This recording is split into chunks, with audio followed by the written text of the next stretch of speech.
La biología de la creencia. Por el Dr. Bruce Harold Lipton.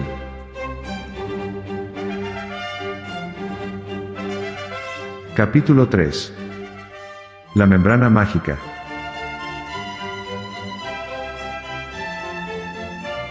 Ahora que ya hemos visto la maquinaria proteica de la célula, que hemos desmentido la idea de que el núcleo sea el cerebro de operaciones celular, y que hemos reconocido el papel crucial que juega el entorno en el funcionamiento de la célula, vamos a indagar en algo aún más importante, ese algo que puede dar sentido a tu vida y darte una idea de cómo cambiarla.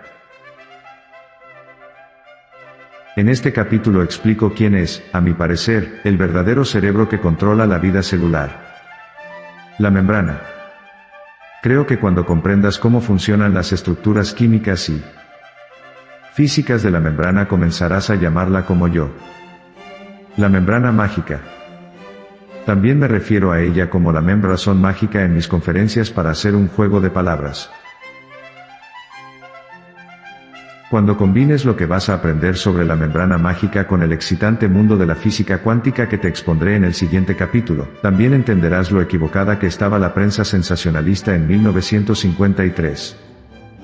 El verdadero secreto de la vida no se encuentra en la famosa doble hélice.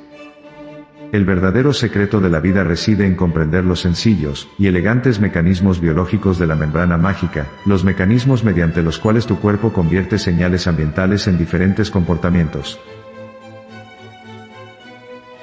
Cuando comencé a estudiar biología celular allá por la década de los 60, la idea de que la membrana pudiera ser el cerebro de la célula habría sido considerada una ridiculez. Y debo admitir que en aquellos días era una triste candidata. La membrana no parecía más que una sencilla corteza semipermeable de 3 capas que contenía el citoplasma. Imagínate un envoltorio plástico lleno de agujeros. Una de las razones por la cual los científicos han infravalorado la membrana es que es muy fina. Las membranas solo tienen 7 millonésimas partes de 1 milímetro de grosor. De hecho, son tan finas que solo pueden verse con el microscopio electrónico, que fue desarrollado después de la Segunda Guerra Mundial. Así pues, no fue hasta la década de los 50 cuando los biólogos pudieron llegar a confirmar la existencia de la membrana. Hasta ese momento, muchos biólogos creían que el citoplasma celular se mantenía unido porque tenía una consistencia parecida a la de la gelatina. Con la ayuda de los microscopios electrónicos, los biólogos descubrieron que todas las células vivas tienen membrana, y que todas las membranas celulares comparten una sencilla estructura de 3 capas. No obstante, la sencillez de esa estructura da una falsa impresión sobre su complejidad funcional. Los biólogos celulares descubrieron muchas de las asombrosas capacidades de la membrana, estudiando a los organismos más primitivos de este planeta, las procariotas o procariontes. Estos son organismos cuyo ácido desoxirribonucleico no está confinado en el interior de un núcleo, sino extendido en el citoplasma. Los procariotas, entre los que se incluyen las bacterias y otros microbios, están compuestos únicamente por una membrana celular que envuelve una gotita de citoplasma denso. Aunque estos organismos representan la vida en su forma más primitiva, tienen una misión, un propósito. Una bacteria no se pasea por el mundo como la bola de una máquina de pinball. Una bacteria lleva a cabo los procesos fisiológicos básicos de la vida, al igual que las células más complejas. Una bacteria come, digiere, respira, excreta los desperdicios e incluso muestra ciertos procesos neurológicos. Pueden percibir dónde se encuentra el alimento e impulsarse hacia ese lugar. De forma similar, puede reconocer toxinas y depredadores y utilizar maniobras de evasión para salvar la vida. En otras palabras, los procariotas demuestran inteligencia. Así pues, ¿cuál de las estructuras de la célula procariota es la que le confiere la inteligencia? El citoplasma procariota no muestra orgánulos evidentes que se encuentren en las células eucariotas más avanzadas, tales como el núcleo o las mitocondrias. La única estructura celular organizada que puede ser considerada como candidato a cerebro de la célula procariota, es la membrana.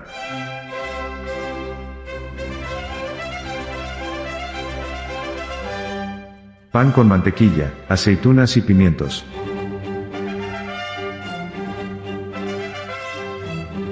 Cuando me di cuenta de que la membrana estaba presente en todas las formas de vida inteligente, concentré mi atención en comprender su estructura y su función. Se me ocurrió utilizar un manjar gastronómico, es broma, para ilustrar la estructura básica de la membrana. El manjar consiste en un sándwich de pan y mantequilla. Para refinar la analogía, le añadí aceitunas. En realidad, mi ilustrativo sándwich tiene dos tipos de aceitunas. Una sin hueso y las otras rellenas de pimientos. No suspires, comilón. En las ocasiones en las que he sacado este sándwich durante las conferencias, muchas de las personas de la audiencia me han preguntado qué voy a hacer con él, después. He aquí un sencillo experimento para mostrarte cómo funciona la membrana sándwich. Haz un sándwich con 2 rebanadas de pan de molde y mantequilla, sin aceitunas, de momento. Este sándwich representa una sección de la membrana celular. Ahora echa una cucharadita de tinta encima del sándwich. Tal y como muestra la ilustración, la tinta se filtra a través del pan, pero se detiene al llegar a la mantequilla, ya que la sustancia grasa que hay en mitad del sándwich es una barrera de lo más eficaz. Ahora hagamos un sándwich de mantequilla con aceitunas rellenas y aceitunas sin hueso. En esta ocasión, cuando añadimos la tinta al pan y cortamos el sándwich, vemos un resultado diferente. Cuando la tinta llega a una aceituna rellena de pimiento se detiene, del mismo modo que al llegar a la mantequilla. Sin embargo, cuando llega a una aceituna sin hueso, esta actúa como un canal a través del cual la tinta puede atravesar con libertad la parte central, y la rebanada inferior hasta llegar al plato. En esta analogía, el plato representa el citoplasma celular. Al penetrar en las aceitunas sin hueso, la tinta atraviesa la capa de mantequilla, y alcanza el lado opuesto del sándwich membrana. La tinta ha conseguido atravesar la formidable y grasienta barrera de la membrana. Es importante que la célula permita que ciertas moléculas atraviesen la barrera, ya que en mi analogía del sándwich, la tinta es el alimento que le permite seguir con vida. Si la membrana fuese sencillamente un sándwich de pan y mantequilla, formaría una barrera infranqueable que impediría el paso de las innumerables señales moleculares y energéticas que conforman el entorno celular. Sin embargo, la célula moriría si la membrana fuese una fortaleza semejante, ya que no conseguiría nutrientes. Cuando se añaden las aceitunas sin hueso, que permiten que la información y el alimento penetren en la célula, la membrana se convierte en un ingenioso y trascendental mecanismo, que posibilita la entrada de ciertos nutrientes en el interior celular, del mismo modo que la cucharadita de tinta se abre camino hasta el plato. En la biología celular de la vida real, la parte del sándwich formada por las rebanadas de pan y la mantequilla representan la membrana de fosfolípidos, que son uno de los dos componentes principales de la membrana celular. El otro componente principal son las proteínas aceituna, que explicaré más tarde. Yo llamo esquizofrénicos a los fosfolípidos porque están compuestos por moléculas polares y no polares. Puede que el hecho de que los fosfolípidos contengan tanto moléculas polares como no polares, no te parezca suficiente para calificarlos como esquizofrénicos, pero te aseguro que sí lo es. Todas y cada una de las moléculas del universo pueden dividirse en polares y no polares, basándose en el tipo de enlaces químicos que mantienen unidos sus átomos. Los enlaces entre las moléculas polares tienen cargas positivas y o negativas, de ahí su polaridad. Estas moléculas con cargas positivas y negativas son la causa de que se comporten como imanes, atrayendo o repeliendo a otras moléculas cargadas. Las moléculas polares incluyen el agua, y las sustancias que se disuelven en ella. Las moléculas no polares incluyen las grasas, y las sustancias que se disuelven en grasa, no tienen cargas positivas ni negativas entre sus átomos. ¿Recuerdas el dicho de que el aceite y el agua no se mezclan? Tampoco lo hacen las moléculas acuosas polares con las moléculas grasas no polares. Para hacerte una idea sobre la falta de interacción entre las moléculas polares y las no polares, piensa en un frasco de vinagreta. Haces lo posible por mezclar el aceite y el vinagre agitando el frasco, pero en cuanto lo sueltas, comienzan a separarse. Eso se debe a que las moléculas, como la gente, prefieren entornos que les proporcionen estabilidad. Para encontrar estabilidad, las moléculas polares, como el vinagre, buscan entornos acuosos polares y, las moléculas no polares, como el aceite, buscan ambientes no polares. Las moléculas fosfolipídicas tienen regiones polares y no polares, así que les cuesta trabajo encontrar la estabilidad. La región fosfato de la molécula tiene tendencia a buscar agua, mientras que la región lipídica aborrece el agua y busca su equilibrio disolviéndose en grasa. La micrografía electrónica muestra la membrana celular en la superficie de una célula humana. La tricapa oscura clara oscura de la membrana celular se debe a la ordenación de la barrera de las moléculas de fosfolípidos, lo que se ve en el círculo. La parte central y clara de la membrana, el equivalente a la mantequilla de nuestro sándwich, representa la zona hidrofóbica, formada por las colas de los fosfolípidos. Las capas oscuras que rodean la parte central, el equivalente a nuestras rebanadas de pan, representan las cabezas fosfato de las moléculas de fosfolípidos, que son hidrofílicas. Volvamos a nuestro sándwich. Los fosfolípidos de membrana tienen forma de chupachus con un palo adicional, mira la ilustración. La parte redondeada del chupachus tiene una carga polar entre sus átomos, y se corresponde con las rebanadas de pan de nuestro sándwich. La porción de la molécula que tiene dos palos, es no polar, y se corresponde con nuestra mantequilla. Puesto que la porción mantequilla de la membrana es no polar, no permite que moléculas cargadas positiva o negativamente la atraviesen. De hecho, el interior lipídico es un aislante eléctrico, un atributo de extraordinaria importancia en una membrana diseñada para impedir que la célula se vea abrumada por todas y cada una de las moléculas que se encuentran a su alrededor. Sin embargo, la célula no sobreviviría si la membrana fuese equivalente a un sándwich con solo mantequilla. La mayoría de los nutrientes celulares son moléculas polares cargadas que no conseguirían atravesar la formidable barrera hidrofóbica lipídica. Del mismo modo, tampoco podría eliminar los productos de desecho.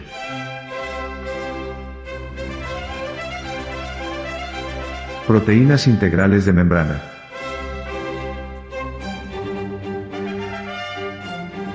Las aceitunas de nuestro sándwich son zonas verdaderamente ingeniosas de la membrana. Estas proteínas permiten que los nutrientes, los materiales de desecho y otras formas de información sean transportados a través de la membrana. Las proteínas aceituna no dejan que cualquier molécula deteriorada se adentre en la célula, únicamente permiten el paso de las moléculas necesarias para el funcionamiento adecuado del citoplasma. En mi sándwich, las aceitunas representan a las proteínas integrales de membrana, PIM. Estas proteínas se incrustan en la capa mantequilla de la membrana del mismo modo que yo he incrustado las aceitunas en la ilustración. ¿Cómo consiguen las PIM incrustarse en la mantequilla? Recuerda que las proteínas están compuestas por un esqueleto lineal formado por aminoácidos enlazados.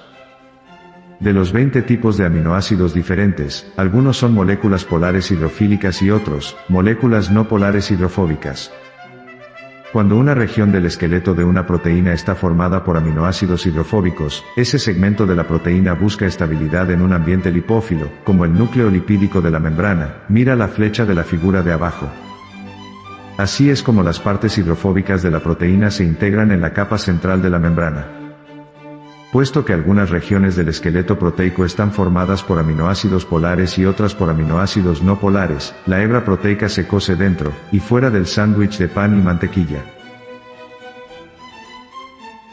Hay un montón de PIM, con muchos y variados nombres, pero pueden subdividirse en dos tipos funcionales. Por un lado están las proteínas receptoras, o receptores, y por otro lado las proteínas efectoras. Las receptoras son los órganos sensoriales de la célula, el equivalente a nuestros ojos, nuestros oídos, nuestra nariz, nuestras papilas gustativas, etc. Las proteínas receptoras funcionan como nanoantenas moleculares sintonizadas con señales específicas del medio extracelular. Algunas de estas proteínas se extienden en la superficie interna de la membrana para captar el ambiente del citoplasma. Otras en cambio se extienden en la superficie exterior de la membrana a fin de captar las señales externas.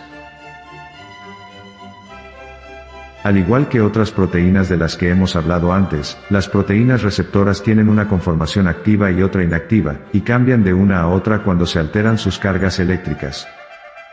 Cuando una proteína receptora se une a una señal del medio extracelular se produce una alteración en su carga eléctrica que origina un cambio de forma en su esqueleto proteico, con lo que dicha proteína adopta su conformación activa. Las células poseen una única proteína receptora sintonizada con cada señal medioambiental que precisa interpretar. Algunas proteínas receptoras responden a señales físicas. Los receptores estrogénicos, que están especialmente diseñados para complementarse en forma y en distribución de cargas con la molécula de estrógeno son un ejemplo. Cuando el estrógeno se encuentra en las inmediaciones de la proteína receptora, ésta se une a él con tanta firmeza como lo haría un imán a un clip. Una vez que el receptor estrogénico y la molécula de estrógeno se encajan como una llave en su cerradura, la carga electromagnética de la proteína cambia y el receptor adopta su conformación activa. De forma similar, los receptores de histamina se complementan con las moléculas de histamina, los de insulina con las moléculas de insulina, etc. Los receptores antena también pueden percibir campos de energía ondulatoria, como la luz y las frecuencias de radio. Las antenas de estos receptores de energía vibran como diapasones. Si la energía ondulatoria del entorno se encuentra con un receptor antena, alterará la carga proteica y ocasionará un cambio de forma en la proteína receptora. Son, 1989.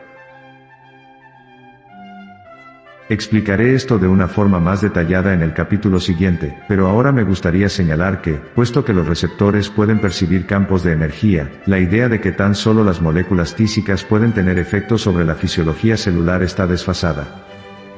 El comportamiento biológico puede ser controlado por fuerzas invisibles, entre las que se incluyen los pensamientos, y también por moléculas físicas como la penicilina, un hecho que apoya científicamente la medicina basada en la energía que no utiliza fármacos. Las proteínas receptoras son dignas de admiración, pero por sí solas no tienen efecto sobre el comportamiento celular. A pesar de que los receptores permiten la recepción de las señales externas, las células necesitan responder de la manera adecuada y vital, y eso es trabajo de las proteínas efectoras. Juntas, las proteínas receptoras y las efectoras forman un mecanismo de estímulo-respuesta comparable a las pruebas de reflejos que los médicos suelen hacer durante las exploraciones físicas. Cuando un médico te golpea la rodilla con un pequeño martillo, un nervio sensitivo recoge la señal. Ese nervio sensitivo transmite de forma inmediata la información al nervio motor que se encarga de mover la pierna. Mientras que los receptores de membrana son el equivalente a los nervios sensitivos, las proteínas efectoras lo son de los nervios motores que generan la respuesta. Juntos, ambos tipos de proteínas forman el complejo receptor-efector, que actúa como un conmutador que convierte las señales extracelulares en acciones celulares. Solo en los últimos años, los científicos han comprendido la importancia de las proteínas integrales de membrana. Son tan importantes, de hecho, que el estudio de las PIM se ha convertido en un campo científico llamado transducción de la señal. Los científicos que estudian la transducción de la señal se encuentran muy atareados clasificando los centenares de rutas de información compleja que existen entre el receptor de señales externas y la activación de las proteínas funcionales celulares. El estudio de la transducción de la señal ha convertido la membrana en el foco de atención, de la misma manera que el campo de la epigenética da relevancia al papel de las proteínas cromosómicas. Hay distintos tipos de proteínas efectoras que regulan el comportamiento celular, ya que existen trabajos que es necesario realizar para que la célula funcione correctamente. Las proteínas transportadoras, por ejemplo, forman una extensa familia de proteínas canal que permiten el paso de moléculas e información, de un lado a otro, de la barrera de la membrana celular. Y esto vuelve a sacar a colación las aceitunas rellenas de pimientos que colocamos en nuestro sándwich. Muchas de las proteínas canal tienen forma esférica, muy parecida a la de las aceitunas rellenas de la ilustración. Mira la ilustración de la página 106. Cuando se altera la carga eléctrica de una proteína, esta cambia de forma y crea un canal en su interior.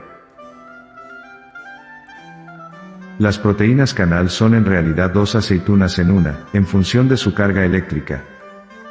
En el modo activo, su estructura se parece a la de una aceituna sin hueso, con un agujero abierto. En el modo inactivo, se asemeja a una aceituna rellena, que permanece cerrada al medio extracelular. La actividad de uno de estos tipos específicos de canales, la proteína ADPasa de sodio y potasio, también conocida como bomba de sodio y potasio, merece una mención especial. Cada célula tiene millares de estos canales a lo largo de su membrana. En conjunto, su actividad consume casi la mitad de la energía que produce nuestro cuerpo al día. Estos canales se abren y se cierran con tanta frecuencia que parecen las puertas giratorias de los grandes supermercados durante los días de rebajas. Cada vez que el canal cambia de forma, saca 3 átomos de sodio con carga positiva del citoplasma e introduce en el interior de la célula 2 átomos de potasio con carga positiva procedentes del medio extracelular. La ADPasa, de sodio y potasio, no solo consume un montón de energía, sino que también la produce, del mismo modo que las pilas proporcionan energía a la carne boy, a menos que tus hijos las gasten. En realidad, la producción de energía de la ADPasa de sodio y potasio es mucho mejor que la de las pilas que gastan tus hijos, ya que convierte la célula en una pila biológica recargable. He aquí el modo en que ADPasa de sodio y potasio lo consigue. Cada giro de la proteína canal saca más carga positiva al exterior de la que introduce en el citoplasma, y en cada célula hay miles de proteínas como esta. Puesto que ADPasa de sodio y potasio gira cientos de veces por segundo, el interior celular tiene carga negativa, mientras que el exterior, positiva. La carga negativa del interior celular se denomina potencial de membrana. Claro está que los lípidos, la porción de mantequilla de la membrana en nuestro ejemplo, no permiten que los átomos cargados atraviesen la barrera, así que la carga del interior permanece negativa. Las cargas positivas del medio extracelular, y las negativas del interior convierten a la célula en una pila biológica autorrecargable. Otro tipo de proteínas efectoras, las proteínas del citoesqueleto o citoesqueléticas, regulan la forma y la motilidad de la célula. Una tercera variedad, llamadas enzimas, descomponen o sintetizan moléculas. Esa es la razón de que, las enzimas, se vendan en nuestros centros de alimentos naturales o comida sana, como digestivos. Cuando están activas, todas y cada una de las proteínas efectoras, incluyendo las proteínas canal, las citoesqueléticas y las proteínas enzimáticas o sus productos, también pueden ejercer como señales que activan genes. Estas PIM, o sus productos biológicos producen señales que controlan la unión entre los cromosomas, y las proteínas reguladoras que forman la manga que recubre el ADN. A diferencia de lo que se creía antes, los genes no controlan su propia actividad. Son las proteínas efectoras de membrana, que operan en respuesta a las señales del entorno captadas por los receptores de membrana, las que de verdad regulan la lectura de los genes a fin de que las proteínas deterioradas por el uso puedan ser reemplazadas, o se puedan crear nuevas proteínas.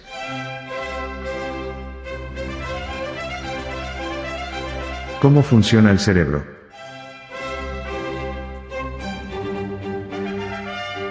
En cuanto comprendí cómo funcionan las PIM, llegué a la conclusión de que las funciones celulares son generadas principalmente por la interacción de la célula con el entorno, y no por su código genético. No hay duda de que, los patrones de ADN almacenados en el núcleo, son moléculas importantes que se han ido acumulando a lo largo de 3.000 millones de años, de evolución. Pero por importantes que sean, no controlan las operaciones celulares. Como es lógico, los genes no pueden programar con antelación una célula o un organismo vivo, ya que la supervivencia de la célula depende de su capacidad para adaptarse de forma dinámica a un entorno que cambia continuamente. La función de la membrana de interactuar de forma inteligente con su entorno para generar una respuesta, la convierte en el verdadero cerebro de la célula. Hagámosle a la membrana la misma prueba cerebral que le hicimos al núcleo. Cuando se destruye la membrana, la célula muere, del mismo modo que lo harías tú si te quitaran el cerebro.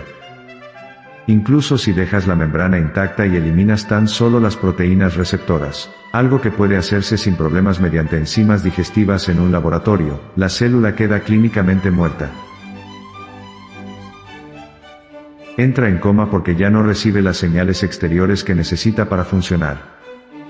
También entra en coma si se dejan intactas las proteínas receptoras y se eliminan las efectoras.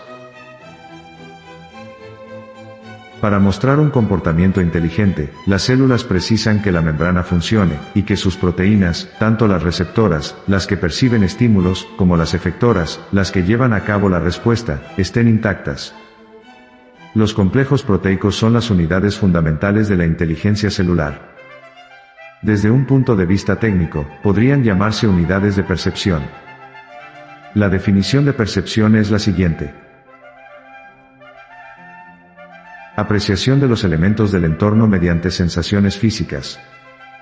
La primera parte de la definición describe la función de las PIM receptoras. La segunda parte, la que hace referencia a las sensaciones físicas, resume el papel de las proteínas efectoras. Al examinar estas unidades básicas de percepción, hemos realizado un profundo ejercicio reduccionista que ha llevado a la célula hasta sus principios básicos. A este respecto, es importante señalar que en un momento dado, se producen cientos de miles de esos cambios en la membrana celular. En consecuencia, el comportamiento de la célula no puede determinarse examinando cada cambio individual. El comportamiento celular solo puede entenderse cuando se consideran todos esos cambios en su conjunto. Y es este estudio holístico, que no reduccionista, el que desarrollaré en el capítulo siguiente. Desde el punto de vista celular, la historia de la evolución es en gran parte la historia de la optimización del número de unidades básicas de inteligencia, las proteínas receptoras y efectoras de la membrana.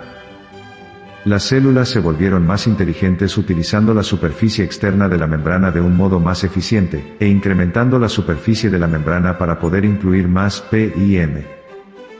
En los organismos procariotas primitivos, las PIM llevan a cabo todas las funciones fisiológicas fundamentales, incluyendo la digestión, la respiración y la excreción. Más tarde, en la evolución, las porciones de membrana que llevaban a cabo estas funciones se introdujeron en el interior celular, formando la membrana de los orgánulos característicos del citoplasma eucariota.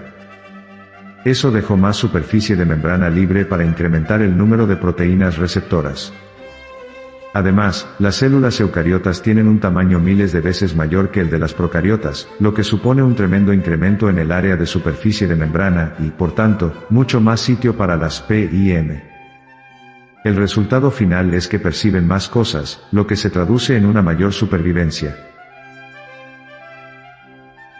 A lo largo de la evolución, la superficie de la membrana se ha ido extendiendo, pero hay un límite físico para esa expansión. Hay un punto en el que la delgada membrana celular no es lo bastante fuerte para contener una enorme masa de citoplasma. Piensa en lo que ocurre cuando llenas un globo de agua. Mientras el globo no esté demasiado lleno, es bastante resistente y puedes lanzárselo a los demás. Pero si excedes la cantidad de agua que puede soportar, el globo se rompe con facilidad y derrama su contenido, tal y como haría una membrana con demasiado citoplasma. Cuando la membrana celular adquiere esa dimensión crítica, la evolución del individuo ha llegado a su límite. Esa es la razón de que durante los primeros 3.000 millones de años de evolución, las células individuales fueran los únicos organismos de este planeta. La situación cambió solo cuando las células dieron con otro medio para aumentar su inteligencia. A fin de ser más listas, comenzaron a unirse a otras células para formar comunidades multicelulares a través de las cuales podían aumentar su percepción, tal y como expliqué en el capítulo 1. Hagamos un repaso. Las funciones que requiere una única célula para sobrevivir son las mismas que necesita una comunidad celular. Pero las células comenzaron a especializarse cuando formaron organismos multicelulares. En las comunidades multicelulares se produce una división del trabajo. La división del trabajo resulta evidente en los órganos y tejidos que llevan a cabo funciones específicas. Por ejemplo, en la célula individual, la respiración se realiza en las mitocondrias. En un organismo multicelular, el equivalente mitocondrial para la respiración son los millones de células especializadas que componen los pulmones. Pongamos otro ejemplo. En la célula individual, el movimiento se produce a través de la interacción de dos proteínas citoplasmáticas llamadas actina y miosina. En un organismo multicelular, las comunidades especializadas de células musculares que se encargan de realizar la contracción del músculo están dotadas de enormes cantidades de actina y de miosina. Repito la información del primer capítulo, porque quiero recalcar que, aunque el trabajo de la membrana celular es percibir las señales del entorno, y llevar a cabo las respuestas apropiadas a esas señales, en nuestro cuerpo esas funciones son realizadas por un grupo de células al que denominamos sistema nervioso. Aunque hace mucho tiempo que dejamos de ser organismos unicelulares, creo, como ya he mencionado con anterioridad, que estudiar las células individuales es una buena forma de comprender los complejos organismos multicelulares. Incluso el más complejo de los órganos humanos, el cerebro, revelará sus secretos con más rapidez si conocemos cuanto nos sea posible sobre la membrana, el cerebro de la célula.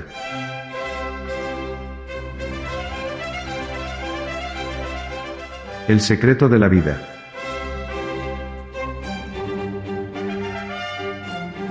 Como has descubierto en este capítulo, los científicos han hecho grandes progresos de un tiempo a esta parte a la hora de desentrañar la complejidad de las membranas, que en apariencia son tan simples. Pero las funciones de la membrana ya se conocían a grandes rasgos hace ya 20 años. De hecho, fue hace 20 años, cuando me di cuenta por primera vez, de que el hecho de comprender el funcionamiento de la membrana, podía cambiarme, literalmente, la vida. Mi momento eureka se asemejó a la dinámica de las soluciones hipersaturadas en química. Estas soluciones, que a simple vista parecen agua, están completamente saturadas con una sustancia en disolución. Están tan saturadas que una simple gota más de soluto, ocasiona una reacción dramática en la que, todo el material en disolución, se une de inmediato en un enorme cristal. En 1985 vivía en una casa alquilada en la exuberante isla caribeña de Granada, enseñando en otra facultad de medicina extranjera. Eran las 2 de la madrugada, y estaba repasando años de notas de biología, química y física de la membrana celular. Por aquel entonces revisaba los mecanismos de la membrana con la intención de entender mejor su función como sistema de procesamiento de la información. Fue entonces cuando tuve una corazonada que me transformó, no en un cristal, sino en un biólogo de la membrana celular que ya no tenía excusas para seguir desperdiciando su vida. A esa hora tan temprana, me encontré redefiniendo lo que sabía de la organización estructural de la membrana. Me fijé en la forma de chupachus de las moléculas fosfolipídicas, y me di cuenta de que, estas moléculas, están dispuestas en la membrana como un regimiento de soldados desfilando en perfecta alineación. Por definición, una estructura cuyas moléculas se sitúan siguiendo un patrón regular y repetido es un cristal. Hay 2 tipos fundamentales de cristales. Los cristales con los que la gente está más familiarizada son los minerales duros y resistentes, como los diamantes, los rubíes e incluso la sal. El segundo tipo tiene una estructura más fluida, aunque sus moléculas mantienen un patrón organizado. Los ejemplos comunes de cristales líquidos son los de las pantallas de los relojes digitales, y los de las pantallas de los ordenadores portátiles. Para comprender mejor la naturaleza de un cristal líquido, volvamos a nuestros soldados desfilando. Cuando los soldados del desfile doblan una esquina, mantienen su estructura de regimiento, incluso aunque se muevan individualmente. Se comportan como un líquido, aunque no pierden su organización cristalina. Los fosfolípidos de la membrana se comportan de una forma similar. Su organización de cristal líquido permite a la membrana alterar su forma, de manera dinámica sin perder su integridad, una propiedad necesaria para la función de barrera. Así pues, al definir este carácter de la membrana, escribí: la membrana es un cristal líquido. Después comencé a reflexionar sobre el hecho de que una membrana compuesta tan solo de fosfolípidos sería un simple sándwich de pan y mantequilla, sin aceitunas. En el experimento que he descrito antes, la tinta no atravesaría la capa lipídica de mantequilla. Comprendí que el sándwich de pan y mantequilla se comporta como un aislante. No obstante, si se incluyen las P y M aceituna, es fácil comprender cómo la membrana deja pasar algunas cosas y otras no. Así pues, continué mi descripción de la membrana añadiendo: la membrana es un semiconductor. Al final, quise incluir en mi descripción los dos tipos más comunes de P y M. Es decir, las proteínas receptoras y un tipo de proteínas efectoras llamadas proteínas canal, ya que son ellas las que les proporcionan a la célula casi todos los medios necesarios para permitir el paso al interior de los nutrientes, y la salida al exterior de los materiales de desecho. Estaba a punto de escribir que la membrana tiene receptores y canales cuando me di cuenta de que un sinónimo de recepción podía ser entrada. Así que completé mi definición de la siguiente manera. La membrana tiene entradas y canales. Me recliné en la silla y revisé mi nueva descripción de la membrana. La membrana es un cristal líquido semiconductor con entradas y canales. Lo que me dejó perplejo fue que hacía poco había escuchado o leído esa definición, aunque en aquel momento no sabía dónde, pero estaba seguro de que no había sido en el contexto de la ciencia biológica. Mientras permanecía reclinado en la silla, me llamó la atención algo en la esquina de mi escritorio, donde mi nuevo y sonriente Macintosh, mi primer ordenador, estaba situado. Al lado del ordenador había un libro de color rojo brillante titulado Conoce tu microprocesador. Acababa de comprar esa guía doméstica de bolsillo para saber cómo funcionaba un ordenador desde una conexión Radio Shack. Cogí el libro y en la introducción encontré la definición de un chip. Un chip es un cristal semiconductor con entradas y canales. Durante un par de segundos me dejó perplejo que el chip y la membrana celular compartiesen la misma definición técnica. Pasé muchos segundos más comparando y contrastando las membranas biológicas con los semiconductores de silicona. Me sentí aturdido por un instante al darme cuenta de que la coincidencia de las definiciones no era una casualidad. La membrana celular era sin duda el equivalente estructural y funcional, el homólogo, de un chip de silicona. 12 años más tarde, una corporación de investigación australiana dirigida por B. A. Cornell, publicó un artículo en Nature que confirmaba mi hipótesis de que, la membrana, es el homólogo de un chip de ordenador. Cornell, y otros. 1997. Los investigadores aislaron una membrana celular, y colocaron un trozo de lámina de oro bajo ella. A continuación rellenaron el espacio existente entre la lámina de oro y la membrana con una solución especial de electrolitos. Cuando se estimularon los receptores de membrana con una señal complementaria, los canales se abrieron y permitieron el paso de la solución electrolítica a través de la membrana. La lámina sirvió como transductor, un dispositivo eléctrico que convirtió la actividad eléctrica del canal en una lectura digital sobre una pantalla. Este dispositivo, creado específicamente para el estudio, demostraba que la membrana celular no solo se parece a un chip, sino que funciona como si lo fuera. Cornell y sus colegas habían convertido una membrana celular biológica en un chip computarizado con pantalla digital. Te preguntarás a qué viene tanto rollo. Pues bien, el hecho de que la membrana celular sea el homólogo de un chip significa que resultaría más apropiado y también, más instructivo, comparar las funciones de la célula con las de un ordenador personal. La primera idea fundamental que se deduce a partir de ello es que los ordenadores y las células son programables. La segunda es que el programador se encuentra fuera del ordenador, y también de la célula. La actividad biológica y génica está dinámicamente relacionada con la información procedente del entorno, que es lo que se descarga al interior de la célula. Cuando me imaginé una biocomputadora, supe que el núcleo no es más que un disco de memoria, una unidad de disco duro que contiene la programación de ADN que codifica para la producción de proteínas. Llamémoslo disco de memoria de la doble hélice. En tu ordenador puedes insertar un disco de memoria que contenga un enorme número de programas especializados, como por ejemplo un procesador de textos, de gráficos y de hojas de cálculo. Una vez que descargas el programa a la memoria activa, puedes retirar el disco del ordenador sin alterar el funcionamiento del programa. Cuando retiras el disco de memoria de la doble hélice al eliminar el núcleo, la actividad de la maquinaria proteica de la célula sigue adelante porque la información que creó esa maquinaria ya ha sido descargada. Las células enucleadas empiezan a tener problemas, solo, cuando necesitan los programas genéticos que se encuentran en el disco de memoria de la doble hélice, para reemplazar viejas proteínas o sintetizar algunas nuevas. Está claro que a mí me enseñaron una biología cuyo centro era el núcleo, del mismo modo que a Copérnico le enseñaron una astronomía cuyo centro era la Tierra. Por esta razón, fue todo un impacto descubrir que el núcleo que contiene los genes no programa la célula. Los datos penetran en la célula ordenadora a través de los receptores de membrana, que son el teclado celular. Los receptores activan las proteínas efectoras de membrana, que actúan como la CPU, unidad de procesamiento central, de la célula u ordenador.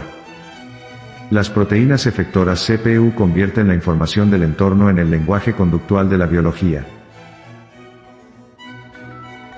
A esas tempranas horas de la madrugada, comprendí que aunque la corriente de pensamiento biológico tradicional seguía enfrascada en el determinismo genético, el frente dirigente de la investigación celular, que continúa hoy en día desentrañando los misterios de la membrana mágica hasta sus más complejos detalles, iba por un camino muy diferente. En el momento de la transformación, me sentí frustrado por no tener a nadie con quien compartir mi entusiasmo. Estaba solo en aquel país. Ni siquiera tenía teléfono en casa. Puesto que era profesor en una facultad de medicina, comprendí que era muy probable que hubiera algunos alumnos estudiando en la biblioteca. Me puse algo de ropa encima a toda prisa, y corrí hacia la facultad para contarle a alguien, a quien fuera, aquel emocionante descubrimiento. Mientras corría hacia la biblioteca, casi sin aliento, con los ojos desorbitados y el pelo desgreñado, parecía la encarnación del profesor chiflado. Vi a uno de mis alumnos de primer año y corrí hacia él gritando: «Tienes que escuchar esto. Es alucinante». Recuerdo vagamente cómo se apartó de mí, casi temeroso de aquel científico loco que había roto con estrépito el silencio de la adormilada biblioteca. Comencé de inmediato a contarle mi nueva visión de la célula utilizando la compleja y polisílaba jerga de los biólogos celulares. Cuando terminé mi explicación, me quedé en silencio a la espera de escuchar sus felicitaciones, o al menos algún bravo. Que otro, pero no dijo nada. En esos momentos era el alumno quien me miraba con ojos desorbitados.